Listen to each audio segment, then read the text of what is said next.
Spravedlňujem sa, že to tu chvíľu trvalo, že som to nejako nevypočítal. Takže sa aj personálne ospravedlňujem, nielen vám. Takže nachádzame sa na besede s moderátormi Slobodného vysielača. Prišiel aj špeciálny host Lubomír Buďo. Vlastne kto tu nevie, že to Lubo je, čo robí pre vysielač. No a takže myslím si, že môžeme začať. Neviem, že či ste tu všetci poslucháči, alebo aj nejakí neposlucháči. Dobre, tak toto spravíme. Slečna sa o nás postarala, tak objednajte si, že si dáme jej zarobiť, a potom začneme, dobre? Takže ďakujem, že ste prišli a snáď vám táto beseda niečo dá. Ďakujem aj my. Ľubový pivo. Ja si myslím, že tak zelený. Med citrom. Ďakujem. keby si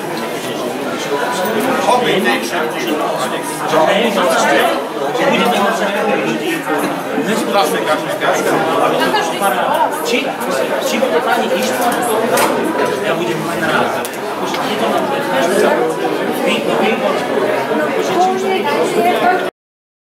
v tričku. Daj falošné tričko, to máte odkiaľ? To mám od syna Palušku.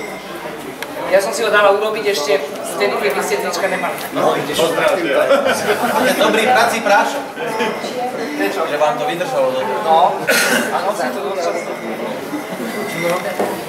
Že sú tu len 4 takí, ktorí nepočúvali ešte teraz skoro nič, tak veríme, že sa pridajú, minimálne k poslucháčom. A neviem, či mám odovzdať slovo ďalším, alebo sa chcete hneď vy niečo na začiatok začať pýtať. Tak ja by som sa opýtal, že akú reláciu máš napríklad. Keby si tak popredstavoval každého, to by bolo dobré. Že? No? Norbert Lichtner, áno. Začnem predstavovať. Kto nepozná tohto človeka, hore ruky, 1, 2, tam vzadu nesmelý, pán štvrtý, dobre, relácia, informačná vojna, hlavne spirituálny kapitál. To je vlajková loď. Áno, vlajková loď s pánom Batošom. A tých relácií tam je trošku ešte viac želať, nebudeme spomínať. Potom by som mohol prejsť hneď k pánovi Buďovi, ktorý síce nie je klasický námorník, to je len taký návštevník, ktorý sa chvíľku vezie a potom ide ďalej, zase na inú loďku si sadne. Takže tam je tá jeho relácia, buď teda informačná vojna v útorok, alebo audio-altrempad. Tak, to je kapitálne na to. Boris Koroni. Dobrý deň. Ďalší. Tam je tých relácií veľa už. Neviem, jeho niekto nepozná? Ňalko Radler? Ďalší, opäť tá istá strana. Ňalko Radler? Dobre, asi by ste si potom mali prísť sadnúť sem dopredu, keď ich nepoznáte osobne. Tam tých relácií strašne veľa, ďakujem a dostal som už vyschlo mi v hrdle. Odovzdávam slovo Borisovi. Som ťa hneď takto zviditeľný. Poď. Ja som vlastne na to prišiel, že je veľmi ťažké s vami rozprávať, keď vás vidíme, že je to veľa ľahšie za mikrofónom. My sme už raz boli na takomto stretnutí, bolo to na východnom Slovensku v Bardejove a tam sme vlastne povedali ľuďom to isté, čo asi teraz poviem aj vám, že úplne ideálne by bolo, keby to nebol monológ z našej strany, že my tu budeme niečo rozprávať a mudrovať a budeme sa tváriť ako robáci, trhlíci, ktorí všetko vedia, ale keby sa nám podarilo rozprúdiť nejakú diskusiu spolu s vami o veciach, ktoré vás zaujímajú, o veciach, ktoré vy považujete za dôležité, prioritne nám ide o to, aby sme spoznali našich poslucháčov. To sú vlastne tí ľudia, ktorí naše rádio počúvajú, lebo to je aj pre nás neoceniteľná skúsenosť, keď vidíme ľudí, ktorí sa teda hlásia k našim poslucháčom. A bolo by fajn naozaj, keby ste neboli dnes len takí poslucháči, ale keby sa nám podarilo nejak spolu s vami rozprúdiť diskusiu. Takže bude fajn, keď sa budete pýtať, bude fajn, keď budete hlboko nesúhlasiť s tým, čo hovoríme. a budete mať možno pocit, že je to inak, tak ľudia, však dajte vedieť, práve my sme nepadli učení z neba, Sme sa môžeme míliť. zatlačení do kúta, ale kľudne. Takže ak sa podarí nejak spoločne tu rozprúdiť nejakú debatu asi na dôležité témy, ktoré považujeme my za dôležité a povedzme aj vy, tak to bude fajn. Potom asi budeme môcť povedať, že toto naše spoločné stretnutie naplnilo ten cieľ, ktorý sme si vlastne dali. To asi z mojej strany toľko a Norbert možno na záver by mohol niečo. No, Ja nie rád rozprávam. Keď ma nie je vidno. Nie, ja si to predstavím tak, že ak v prvom rade, ak chcete niečo vedieť o rádiu, tak určite sa pýtajte. Máme aj nejaké nové projekty. Teraz už na november nachystané. A ak vás zaujíma politika, kľudne sa pýtajte, ale malo by to byť skôr o rádiu a o tom, čo si vymyslíte, že by ešte mohlo byť, alebo čo by sa dalo zlepšiť. Lebo ten feedback potrebujeme aj my, lebo nevieme. Z tej Bystrice je to dosť také ťažké, akurát cez tie e-maily. A ja by som bol rád, keby niekto sa aj postavil a normálne nám povedal do očí, čo a ako. Určite nás to posunie niekam. Tak ak môžem. Pán Vacki, nech sa páči. Murphyho zákon hovorí, if it works, go fix it. Myslíte si, že to To funguje? perfektne funguje, neopravujte. Neopravujte nič. My nechceme opravovať, iba vylepšiť. Perfektne funguje, tu jedine môžeme chváliť. Nemôžeme nič kritizovať, len chváliť. Nie, musíte kritizovať, musíte. Nie, to nie je nič kritizovať. No to je perfekt. Pokiaľ ja som na slobodnom vysielači, to je dôkaz, že slobodný vysielač je ozaj slobodný. A to je pravda. Takže tak. Lebo sú tam hajzli, ktorí by ma nechceli tam pustiť, ale toto nie je hajzlovský vysielač, to je slobodný vysielač. Takže je to perfektné, chlapci, robte čo robíte, neopravujte nič. Rodibáči, keď tam bol Tuleba, môže každý. No, ja neviem. Nevadí. Ja by som sa spýtal napríklad pre tých pár neposlucháčov, aby sme hlavne ich pritiahli, tak napríklad Boris, že viac relácie, že ktoré sú tvoje obľúbené z tých, čo moderuješ napríklad. Ja vieš čo, ak môžem, tak tú tvoju otázku odignorujem, lebo môžem. A čo považujem za dôležitejšie asi naozaj je povedať vlastne to, že prečo sme my vlastne vznikli. Za nami chodia často do Banskej Bystrice ľudia, ktorí sú poslucháči a hovoria nám o tom, že je fajn, že to robíme, že je výborné. Pozri sa. Lásky pochválil, ďakujeme, dobre robíme a tešia sa z toho. Ja som z toho trošku nešťastný, lebo ja si myslím, že dobre bude v tejto krajine vtedy, keď my nebudeme musieť vysielať. Keď takéto vysielače nebudú musieť byť, pretože my sme v krízovom režime. My sme sa ocitli v nejakom krízovom režime, v nejakom krízovom stave a tento krízový stav vygeneroval taký projekt, akým je Slobodný vysielač. A to nie je dobré, že tu Slobodný vysielač je. V tejto krajine by bolo dobré, keby tu Slobodný vysielač byť nemusel a my by sme mohli robiť inú robotu, ktorá nám možno, ja neviem, že... Ktoré by ťa bavilo. Nie, že by ma toto nebavilo, ale že mohli by sme robiť niečo iné, lebo by sa dalo. Máme pocit, a asi sa všetci tu zhodujeme a zrejme s nami je to Zema vek. Určite. Že sa to až tak celkom tu robiť nedá, takže vlastne z tohto krízového niečoho sa proste zrodil projekt Slobodného vysielača. Netýka sa to Norberta, ten nemal skúsenosti dovtedy s mediálnou branžou, Ľubo Huďo áno, Peter Kršiak tiež a ja takisto. Takže teraz budem hovoriť len za nás troch. My všetci svojím spôsobom v istom období nášho života sme proste prišli na to, že ostávať v tých klasických médiách jednoducho nemá význam, lebo tam už sa ja to poviem zjednodušene, tam už sa nehovorí pravda. To už je zavádzanie. A keď vás proste odniekaľ vyhodia, lebo ste chceli, povedzme, hovoriť niečo inak, ako bolo prikázané, tak máte potom možnosť ísť do ďalšieho média, kde by vám zase dali niečo, že čo musíte spĺňať, čo musíte robiť, alebo si poviete, že proste kašľam na to, už to robiť ďalej nechcem. No a tak sme si povedali, že už na to kašleme, že už to robiť ďalej nechceme. To bol vlastne ten moment, keď sa objavil na Slovensku aj Norbert, ktorý dovtedy žil v zahraničí a to sa tak náhodne proste zišli taká zhoda zvláštnych okolností, že prišiel človek zo zahraničia, ktorý mal chuť robiť internetové rádio. Boli sme tu my, ktorí sme boli nešťastní z toho, ako fungujú tie klasické médiá. A tak sme sa vlastne zhodli na tom, že skúsime urobiť projekt internetového rádia. To bolo 2 roky dozadu takmer. No tak to je. Zhruba 2 roky dozadu a v tej dobe, keď sme s týmto prišli, tak to bolo proste násmiech. To bolo niečo, že čo ste sprostí, že teraz hovorím o tých, ako reagovali kolegovia z branže, že to vás neuživí, to nepôjde, to je niečo, čo nebude mať šancu prežiť. Boli také reakcie. No a my sme sa vlastne do toho pustili a postavili sme to na takom nejakom unikátnom systéme, že sme povedali, že my nebudeme proste financovaní z reklamy, lebo reklamu považujeme za základ všetkého zla, ktoré tu vidíte okolo seba. Si predstavíte ten nenormálny režim, ktorý vás nejakým spôsobom zotročuje, tak to je stroj, ktorý vás melie a na to, aby on mohol fungovať, aby mohol ísť ten stroj, tak potrebuje nejakú šťavu. Reklama, konzum a spotreba je šťava, ktorú on dostáva. Takže sme povedali, že nemôže to ísť cez reklamu, nemôže to ísť cez reklamných zadávateľov, nemôže to ísť cez peniaze takéto.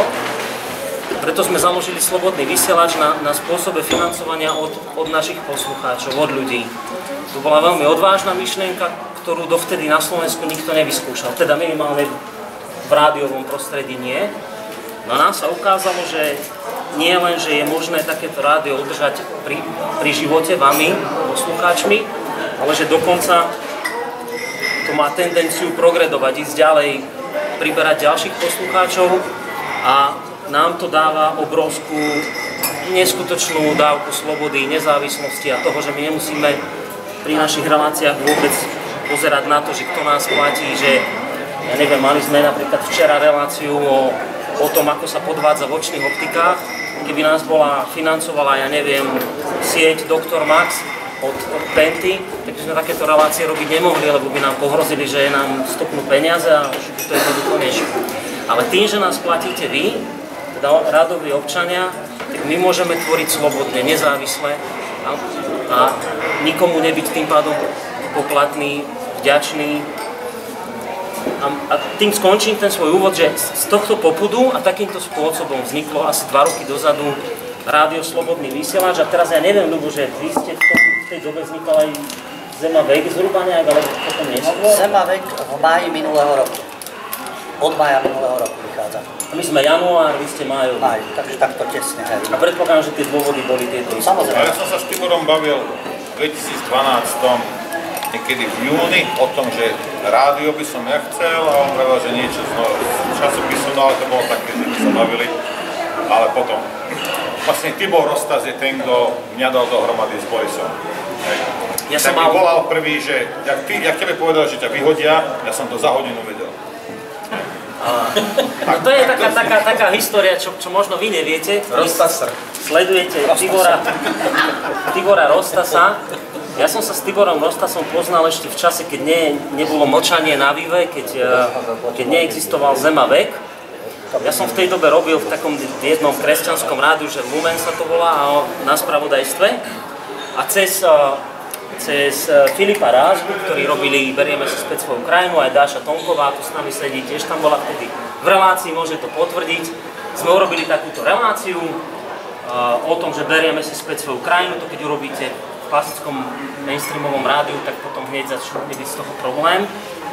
A on teda ten problém prišiel a mne sa Tibor Rostas nejaký, ktorého ja som dovtedy nepoznal, ozval, že to bola super relácia, že on by tiež chcel prísť do takéhoto rádia a chcel by hovoriť o nejakých globálnych problémoch. A vtedy bol ešte Tibor neznáma bytosť, takže nebol problém ho do takéhoto rádia dostať. Ja som ho tam dostal a on tam teda vychrlil tie svoje vedomosti o tom, aká je táto doba nenormálna.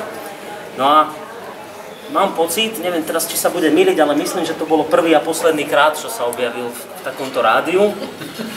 A už sa viac neobjavil, lebo už povedali, že je to blázon a blázni nemajú čo hľadať v takomto rádiu. No a my sme sa vlastne odtedy, síce sme si nejak písali, on mi ešte hovoril, že by chcel robiť nejaké dvojminútové zamyslenia, že či by to teda nemohol robiť v Lumene, tak som skoro spadol na zem, že teda akože fúha, že a čo by si tam chcel riešiť? A teraz mi povedal tie témy, ktoré tam chce riešiť, tak mu vrajím, vieš čo, že tu na to teda nepôjde. No. A potom on vlastne oslovil Vivu a takto sme sa my spoznali a už sme sa potom ďalej nestretávali, potom sa niečo udialo, že mňa vyhodili a to je to, čo už Noro hovorí, že Tibor mu volal, lebo sme sa poznali a my sme sa vlastne takto dali dokopy s Norom, potom sme dobrali ešte Petra a my traja sme vlastne založili v tom 14. januára 2013 Rádio Slobodný vysielač a stále sme tu. Takže takto boli tie úplné začiatky toho celého a toľko asi z mojej strany na teraz. Ďakujeme pekne. Ak vás niečo zaujíma, Iba Norovi sa tlieska. Tleskali, že som už konečne skončil. Ja viem, že sme v Bratislave teraz, ale chcel by som sa spýtať napríklad aj na klub Slobodného vysielača v Bystrici, že čo to je, že čo sa tam dá robiť, keby niekto mal na cestu. My sme začali na 3. poschodí v Kapitulskej 8, hore sme boli úplne na vrchu, v dvoch takých menších miestnostiach. Štúdio sme tam mali väčšie a v Lani ja som si povedal, ako prišiel som s týmto klubom, lebo ono to bude chvíľu trvať, než sa to oživí poriadne. Ale ja som si vravel, že keď tieto špiny sa vždy niekde stretávajú v nejakých kongresoch a zasadnutiach a stále niečo a normálne ľudia nemajú kde, som povedal, že treba vytvoriť priestor, kde takto, jak ste teraz, že môžete prísť a stretnúť sa, zaujímavé gosti, niektoré relácie sa robia priamo z klubu, nie zo štúdia. A nejak za 3 mesiace sa to postavilo. To je jeden z hlavných budovateľov, túto Dušan, tam so mnou 3 mesiace búchal jak Černok. A pomaličky sa nám to zaplňa, vieme, chodia z Hlaváci, chodia z východu, stretávali sa tam ľudia, ktorí sa normálne v živote nestretli.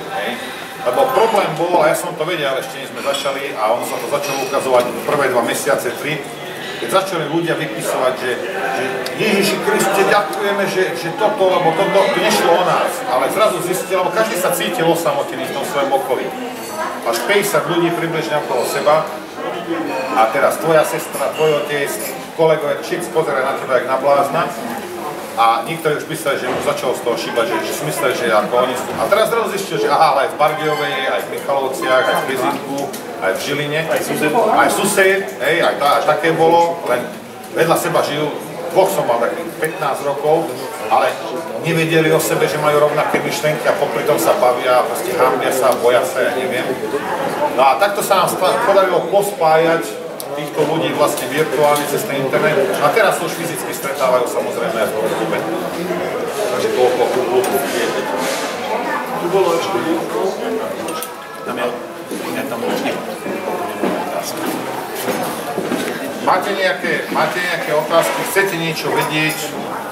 Predpokladám, že väčšina z tých poslucháči viete, ktorá vie. Ja sa môžem spýtať, mňa by ale naozaj úprimne zaujímalo, že akými cestami ste sa vy vlastne ku nám dostali, že taký nejaký ten dôvod, že prečo ste začali počúvať toto rádio. Vôbec aká bola cesta vaša k tomu, že ste si nás naladili a... Tak sme to rozširovali po Facebooku. Ja som to rozširoval, my sa rozširovali nové rádio. Vy ste mňa poznali už rok predtým, ale ostatní, ktorí... Normálne akože, počúvajte, nebojte sa nás, že... No ja som videla tvoju televíziu, niektoré tie relácie a keď ste avizovali tak v tej poslednej dekáde toho roku 2012, že čo si pripravujete, tak už som sa strašne na to tešila. Takže okamžite od prvého momentu. Sme to rozširovali, my čo sme o tom vedeli, sme to rozširovali ďalej, že takéto niečo sa chystá, takéto niečo tu je, také niečo bude a my sme to rozširovali. To je hudebný. Však povedzte, kto ako, kto. Lebo plnou náhodou, napríklad ja som sa stal extrémistom asi tak pred 7 rokmi a to došlo samé. Ani neviem jak, vážne, ani neviem. nejaké linky cez... Tak, cez linky, ako cez internet. Čo znamená, že si sa stal extrémistom? Začal rozmýšľať. Lebo akože podľa mňa tá energia to sama pritiahne potom. A extrémistom v akom zmysle? No to jak od nálepky. Poviem vám jednu vec, čo je zaujímavé, a to ja som zistil, že teda táto krajina ako hodne v prdeli. My sme vlastne, založili sme občianske združenie v 2012, v decembri, a spravili sme túto facebookovú stránku. A napísali sme, že toto chceme robiť a že potrebujeme peniaze. A teraz do toho 14. samozrejme to museli zafinancovať my zo začiatku, ale či veríte, či nie, od polky decembra do toho 14. sa vyzberalo asi 3000 eur. To znamená, že ľudia nám poslali 3000 eur na niečo, čo budeme robiť. A teraz ja som videl, že Slováci sú nedôverčiví a netreba ich z ničoho obviňovať, pretože majú 1000 dôvodov na to, že boli oklamaní teda vždy. Tak som sa celkom čudoval a na druhej strane mi to pripadalo, že tu už je tak zle, že proste už nevedeli čo, tak poslali. Niekto aj 100 poslal v tej dobe. A bolo to zaujímavé však, že pred začatím, že 3000 eur prišlo cez 3, asi 3,2 od budúcich poslucháčov. To bolo také, že to som sa veľmi ja zase začudoval. A odvtedy vlastne to rádio je držané poslucháčov. S týmto, čo vravel Boris s tými reklamami, ja len to chcem povedať, že ja som to minulý raz v jednej relácii povedal s tebou vlastne, že buď to bude vaše rádio, alebo nebude nikoho, lebo tam nejakí šialenci tam hovorili o reklamách. A to ste v područí, to je jedno. Dneska sme videli, stretli sme Pišku, Hubáka v meste. Hríba. Hríba. Rozumiete, on si, to už je jedno, že kto je, čo je, ale on si buduje nejaký imidž, otáča milióny, ale proste tí penťáci vedeli, jak tam sa zaháknúť, a keď začal neposlúchať, buchne mu po prstu. Či sa z toho oklepe alebo neoklepe, to je vedľajšie, ale už je tam, už mu dali jasne najavo, že tak kamaráde, ale pozor. A toto sa u nás nestane. Stáva sa, ja sa pozerám na ten účet, stáva sa, že my mesačne stratíme 20, 30 až 40 prispievateľov. A dôvod je ten, že Slovák počúva, teraz 3 mesiace, všetko je super, to sú dobrí. A raz tam povie niekto niečo, čo sa mu nepáči a prestane podporovať. Čo je ako v poriadku, tak keď je tak, má klapky, to je fajn, ale ide o to, že to rádio to neohrozí. Prídu zase ďalší 20-50 a nie je to, keby sme mali 10 veľkých inzerentov a 4 vytočíme, tak môžeme zavrieť. To je celá tá filozofia na to. Takže to, že je veľa prispievateľov, je vlastne záruka aj pre vás, že niekomu sa niečo nepáči, tak to rádio stále zostane fungovať, že proste neprestane. Môžeme vytočiť prakticky koho chceme. Ja ešte môžem dodať, že my vlastne na tom začiatku, keď sme začínali, sme jednak zápasili s tým, že sme prichádzali s nejakou novou koncepciou, že bude fungovať rádio, ktoré bude bez akýchkoľvek reklamných príjmov. To je nonsens, to bolo dovtedy niečo nepredstaviteľné, že ako môže rádio fungovať bez nejakých veľkých reklamných zadávateľov. To bola jedna vec, s ktorou sme sa v začiatkoch nejako pasovali. A s čím sme sa pasovali ďalej a vlastne nám to ostalo doteraz, je to, že ja neviem, či to tak mám povedať, že táto spoločnosť, alebo my všetci, že my máme neuveriteľný problém pochopiť, že tu má právo fungovať médium, kde má priestor hovoriť každý človek. Teraz máme ten problém tu, že keď sa s niekým bavíte, on vám povie, že ale každý môže, ale tento nesmie, lebo vieš, toto je extrémista. Alebo že každý môže, ale ten nemôže, lebo to je blázon, a tento nemôže, lebo ten je ľavičiar. A všetci môžu, ale tento nesmie, lebo toto je ultrapravicový dement. A potom zase niekto povie, že a tento nesmie, lebo tento má série. A tento nesmie preto, lebo proste je škaredý. My máme neuveriteľne veľa dôvodov, prečo z subjektívneho dôvodu bránime ľuďom hovoriť. teraz my sme prišli a povedali sme, okrem tej neuveriteľnej veci, že teda nebudeme financovaní reklamou, čo už hneď vystrili naši kolegovia, médiá, analytici, že čo sú to za blázni, tak my sme si vlastne ten asi posledný klinec do rakvy u týchto ľudí zabili tým, že sme povedali, že dáme priestor hovoriť každému. To bolo niečo, čo bolo nevídané a nepredstaviteľné, lebo veď pre Boha živého v tejto spoločnosti nemôže hovoriť každý, veď tu máme strašne veľa extrémistov, debilov, hlupákov, bláznov, pravičiarov, ľavičiarov, blondiákov, tvavých, neviem akých, a oni nemôžu všetci hovoriť. To je presne ten problém, že a vy vytvoríte médium, predstavte si, že v tomto svete poviete a môžu. Úplne, že každý. No tak ste, viete čo ste? Extrémistické, asi aj neonacistické, určite homofóbne. A keď sme to ešte médium? Klerofašistické. Niečo. A protikatolické. A protikatolické. Proste zrazu dostanete neuveriteľné množstvo negatívnych prívlastkov. A že prečo? No, lebo zrazu ste urobili neuveriteľnú vec na slovenské pomery a dovolili ste hovoriť každému. A to sa tu predsa nenosí. To je, že jak môže hovoriť tu každý, že tak to iba blázni asi by toto dovolili, no tak potom sú to blázni. Tak, a toto je vlastne to, s čím my stále zápasíme a stále sa to ako tí naši kritici to nejdu pochopiť, že však každý jeden človek, aj náš kritik, má ku nám právo prísť.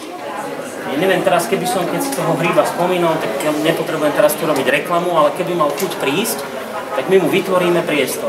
A keby povedal, že chce mať u nás pravidelnú reláciu, tak mu dáme priestor na pravidelnú reláciu. Ale naši kritici, títo kritici, ktorým kedykoľvek otvoríme dvere a povieme, že však veď príďte aj nás skritizovať, veď my naozaj to nerobíme úplne najlepšie, ako sa dá. Poďte nám poradiť, ako sa to dá robiť lepšie. Oni vás len kritizujú, ale nikdy nepríjmú tú podanú ruku, že však príďte. Sem tam sa niekto nájde, aj Duleba bol nedávno.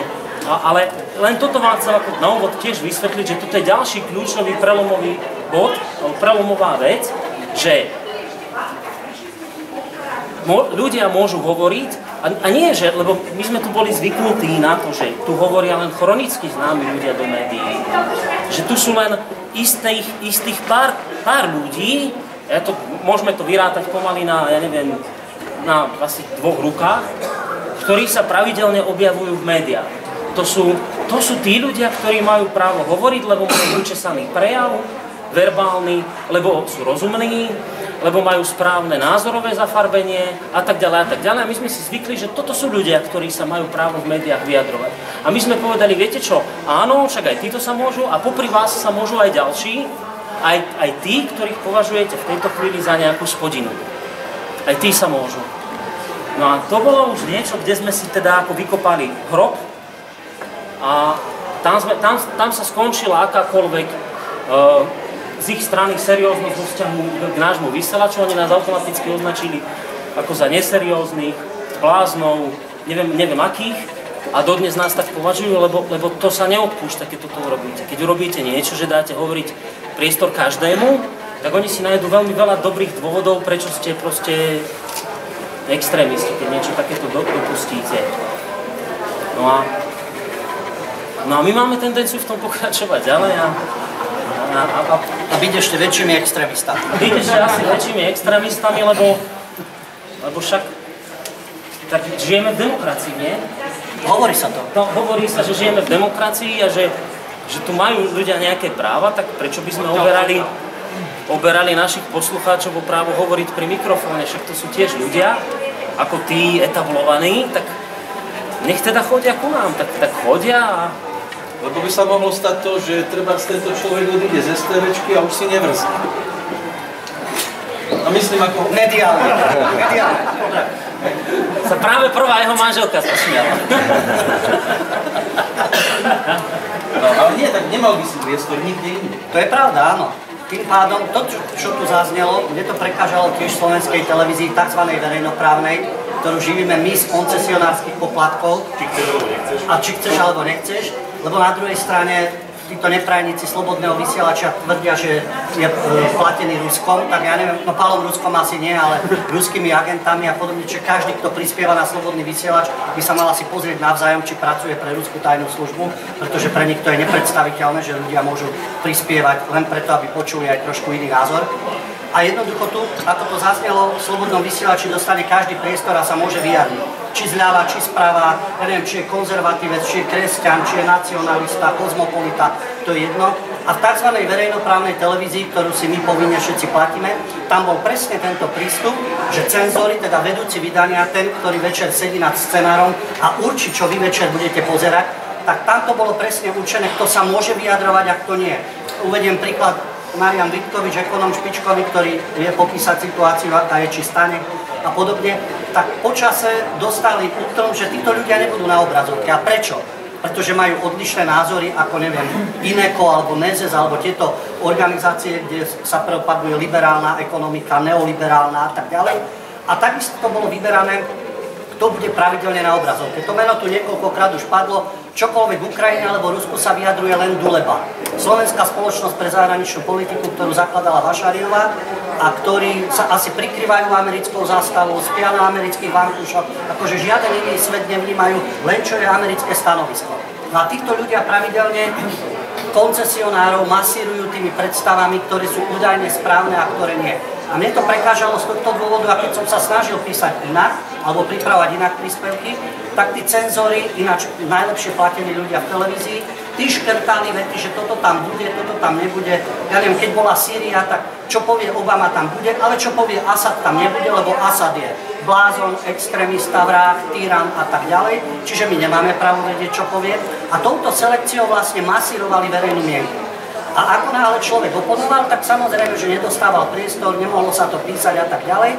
A vždy tam bola tá určitá nádej, že hádam príde počase niekto rozumia. V tej televízii sa to strieda každé 4 roky vlastne po voľbách, vždy príde iná garnitúra a zase nový šéf-redaktor a tak ďalej, noví cenzori, ktorí sa vymenia, ale počase vlastne páchajú to isté. A aj keď je chvíľu nejaký človek, čo len pol roka, ktorý uvažuje normálne argumentačne a dáva priestor jednej aj druhej strane, toho sa po chvíli zbavia a zase príde ešte horší cenzor. A najhoršie je, že to nespočíva vo veku, lebo predtým sa tvrdilo, že to sú tie staré návyky, staré štruktúry a oni takto uvažujú bolševicky, komunisticky a pozerajú sa len tak na svet. A potom prichádzali mladí ľudia z vysokých škôl a 30-roční ľudia, ktorí tam sedia a majú to isté bolševické uvažovanie, že len môj názor je správny a žiaden iný názor tam nepustí. A jednoducho milujeme Havla, milujeme voľný trh, milujeme americkú zahraničnú politiku a v tomto duchu budú správy. A všetko ostatné je spomínaný extrémizmus. Alebo, neviem, proruská služba a tak ďalej. A títo ľudia rozhodujú o televízii, ale čo je najhoršie? My si slobodní ľudia platíme teda slobodný vysielač, komerčné médiá, čo sú ich živí reklama, alebo sponzori, ja neviem, Ronald Lauder a JMT a Kmotrik a tak ďalej a títo mediálni magnáti, ale verejnoprávne médiá si platíme my všetci povinne. A napriek tomu sa nás snažia manipulovať, ovplyvňovať, propagandisticky spracovať. A majú tú drzosť, že sa budú odvolávať, čo bolo pred 89. Oni sú to isté, čo pred 89. Len to nie je v červenom duchu, je to v modrom duchu. Nie je to, čo povie Kreml, ale čo povie Bielý dom. Nie je to plánované hospodárstvo, ale tzv. Voľný trh.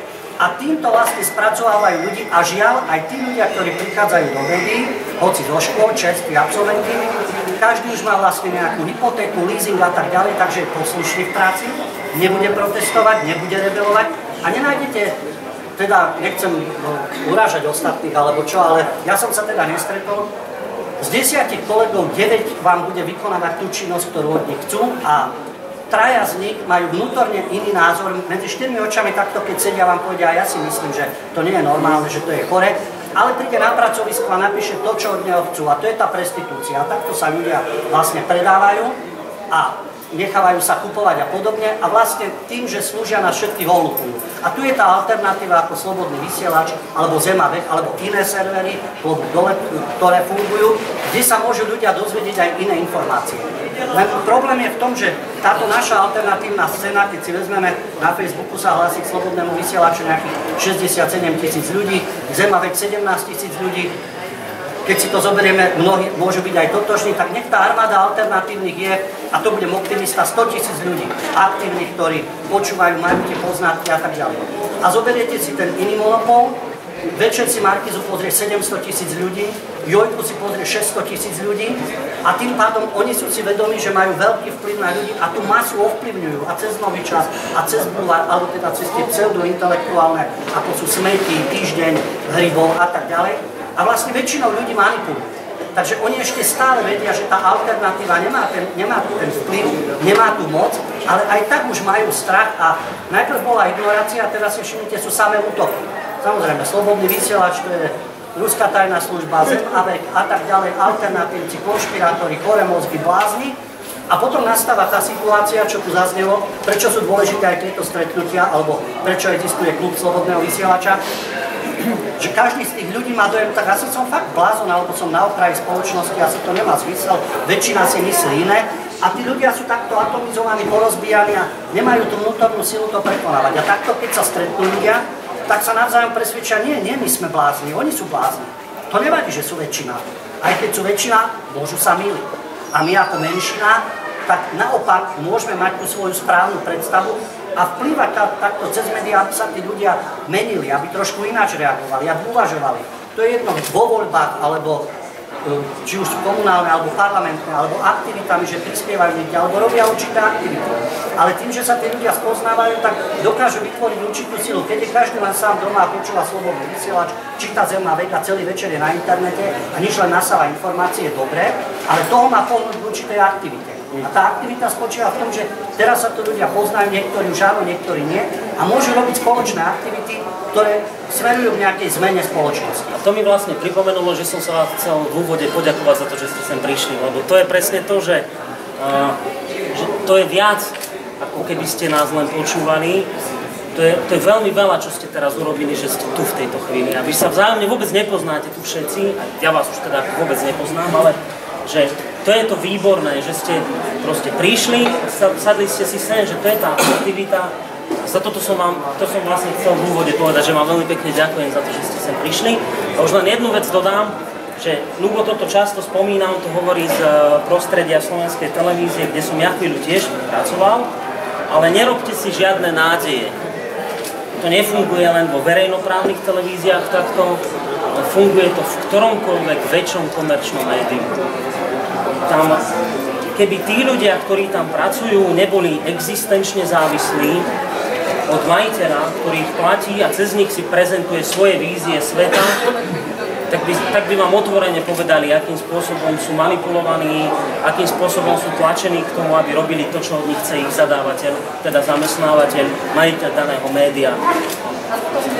Ja si dovolím tvrdiť a budem si stať za tým a preberám zodpovednosť za to, čo poviem. Z klasických, veľkých mainstreamových médií, či to budú printové, či to budú rádia, či to budú televízie, sa pravdu nezosviete. Ja viem, že slovo pravda je ošemetná vec, pravda je niečo, čo by sme mali hľadať celý život a ja tiež neviem, kde je pravda. Ale tieto médiá vám veci tak, ako sú objektívne fakty, povedať jednoducho nemôžu, už len z toho titulu. To by bolo na celý večer, aby sme to vysvetľovali hlbšie, ale oni vám nemôžu povedať objektívnu pravdu už len z toho titulu, že sú platené cez reklamu.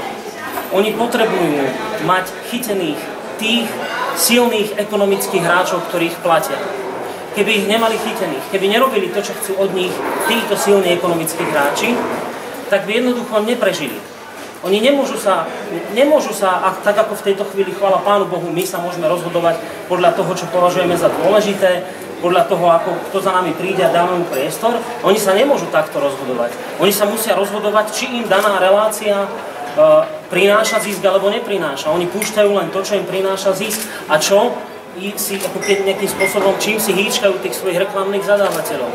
To je obchod, to je tvrdá výmena financií za účelom zarábania peňazí, aby mohli ďalej fungovať, aby ich majiteľ mohol mať peniaze, aby oni, redaktori, mohli z niečoho žiť.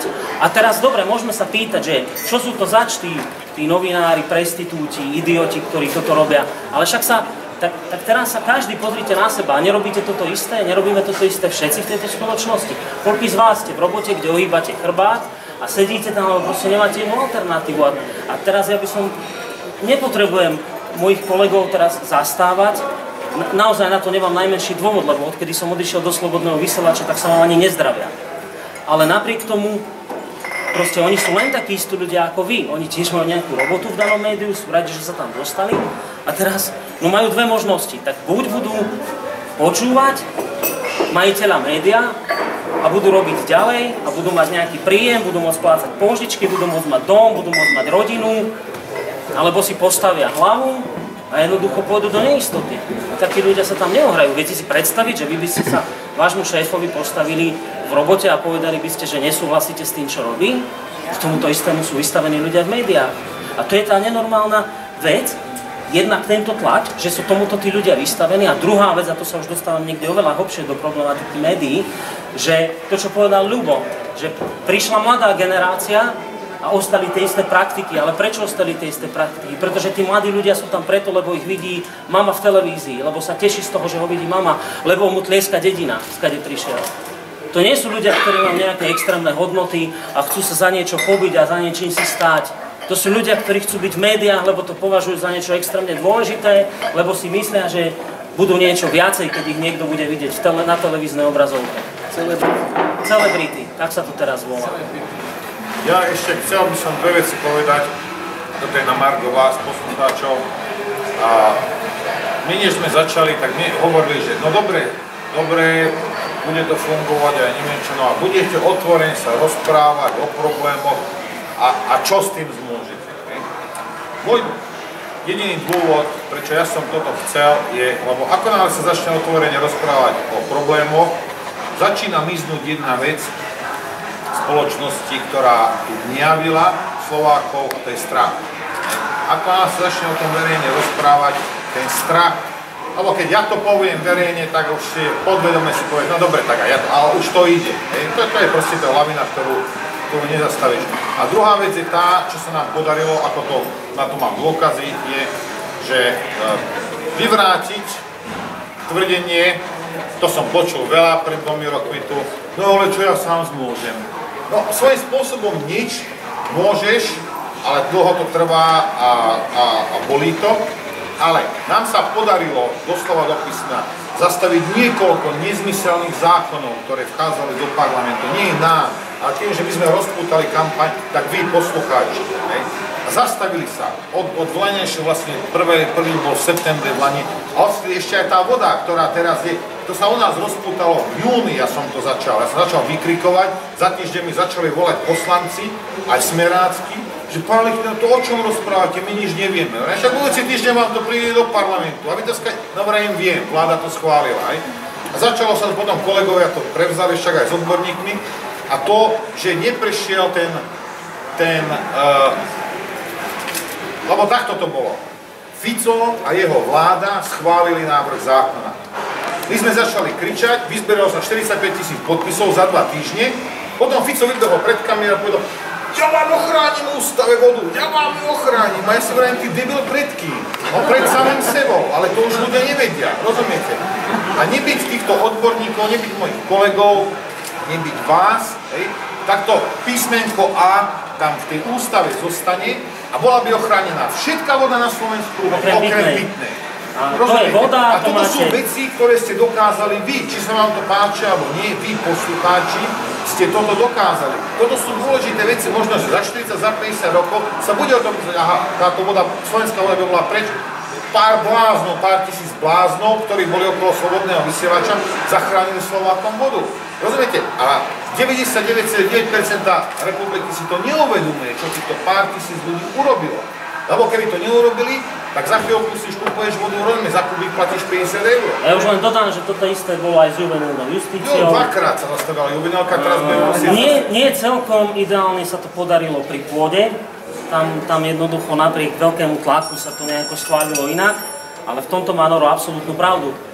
To my traja, ani keby bol za nami ešte Zema Vega, neviem kto ešte ďalší zvedavec, alebo aké sú to portály, nič by sme nezmohli bez toho, keby ste to neboli urobili vy. Ľudia, ktorým to zrazu prestalo byť jedno a začali sa angažovať, veď všetci vlastne tí odborníci tí odborníci, ktorí majú na rúžiach hustlené v tých veľkých médiách, vám hovoria o tom, aby ste boli v dnešnej demokratickej spoločnosti občiansky aktívni. A oni to tak ako pekne povedia, že však buďte občiansky aktívni, to je veľmi dôležité, ale iba pre Pána Boha nebuďte naozaj aktívni. Ako buďte teoreticky, ale prosíme vás prakticky nie, lebo tým by ste nám strašne skomplikovali vec. A to, čo povedal Noro, to je presne to, že ste skomplikovali vec. Vy keď začnete byť naozaj občiansky aktívni, skutočne, reálne, no tak skomplikujete tú vec. Vy si musíte uvedomiť, ja som sa každého politika, ktorého som stretol, som sa spýtal, lebo ten majú druhá otázka. Čo sa bojíte na Ivete? Uhýbate, ale za 2-3 hoďky ideš s tým na prestávku, zapáť, všetci sa boja davu. A nie 500 000, oni sa boja aj 10 000 ľudí. Toto si musíte uvedomiť, že proste tá sila je to dokázané, funguje to tak. Ak sa im postavíte, oni uhnú. Dobre, vyhodíš od dverami, vylezie oknom a treba na ne dávať pozor, zase mu prepnú. Ale inak sa to nedá v tejto situácii, v tomto systéme. Zatiaľ nie. Tam stačí jedna slova. Chystáme petíciu, kolegovia nevedia. Sekundu. Teraz, keď Noro hovorí, to zbytočné. Čo? No, daj čo chcel, tam, nič, hovor. Vieš, oni sa ešte boja aj toho, veci, že niekto na nich niečo vyťahne, lebo každý má za uša. Jasne. Ale tu Zlatica... Hej, ale pozri sa, ak počúvaš, tak vieš, že povedzme, ja čo som mal za hostie, Boris, tým, čo robíme, ľudia, ktorí sú tam, alebo boli tam, prestávali majú mať strach a prídu a povedia to. Hej, mal som povedzme toho Miškufa, čo bol na tom Balkáne, som mi povedal, vieš, ako tam bol. A teraz oni môžu povedať, že Huďo je konšpirátor, Lichtner je konšpirátor. Ale jak to povie chlapovi, ktorý tam 18 rokov pôsobil, rozumieš? Za Slovenskú republiku. No, a toto je v tom, že títo ľudia sa prestávajú teraz baviť a vyliezajú. A ďalší problém je ten, a to mi vraveli, aj teraz Igor mi to vravel, že ja som vedel, že je to zlé, ale teraz som, vieš, a už je to potvrdené. Teraz už tí ľudia, ktorí prídu do tej relácie, ti to potvrdia. Takže už si nemusíš domýšľať, vieš, že to tak je a veľakrát, bohužiaľ, je to horšie. A hlavne toto, čo povedala Zlatica, nezaspať na Vavrínoch. To neznamená, že teraz keď povieme, že že fajn, že vodu sme si zachránili, tak teraz už môžeme sa, dobre, už je to fajn. No nie je to fajn. Tu bude proste stále tlak, lebo žijeme v takej dobe, žijeme v takej spoločnosti, kde sme liberálny kapitalizmus povýšili nad neviem všetko ostatné. Povedali sme, že to je skvelé, že to je výborná vec, že bohatí môžu stále viacej bohatnúť na úkor vás. My sme sa zhodli na tom, že to chceme, že to je dobré. No tak je úplne normálne, že tí bohatí sa budú ďalej snažiť byť bohatšími a to, čo sa nám akože teraz chvíľu podarilo zabrzdiť, tak to neznamená, že sme to zastavili. To budú ďalšie aktivity k tomu, aby počase dosiahli svoje. Ale čokoľvek to je, voda, nerastné bohatstvo, čo to je, jak cukríky na stole, ako to sú jak malí parchári. A furt bude chcieť, musíš mu furt dať po prstom. Bohužiaľ, pokiaľ sa nezmení ten systém zastupiteľský, tak sa to musí takto robiť začať. Bo ja nič lepšie som nevymyslel zatiaľ, ani neviem. Nie, chystá sa petícia, nemôžem o tom hovoriť nič, lebo zase bude oni zle. Ale chystá sa petícia, ja asi 13. novembra na to urobíme reláciu a ja to budem točiť až, lebo toto bude asi najdôležitejšia petícia, aká kedy na Slovensku bola. Len sa nachystajte na to a chcem vás poprosiť tých, ktorí, lebo potom bude možné to stiahnuť aspoň 20 podpisov vyzberať, lebo treba tu 350 000, no najlepšie 450. Ale to bude niečo, čo bude môcť a bude mať ten potenciál zlomiť krk tomuto systému legálnym spôsobom. Ale to chcem povedať, že 13. novembra. Bez roxorových tyčiek. Bez roxorových tyčiek. Dobre, ja... A keď to zlyhá, tak môžete. Takže Murphyho zákon pre slobodný vysielač, Murphyho zákon, to funguje perfektne, slobodný vysielač, tak neopravujte nič. Pokračujte, čo robíte a bude dobré. Super. Slobodný vysielač, najlepší vysielač na Slovensku. Noro nechce fajčiť, tak Nedáme si prestávku nejakú, alebo niečo? Dáme prestávku na chvíľočku, na 10 minút aspoň, no. Čo? Prestávku. Fajčiť? Fajčiť.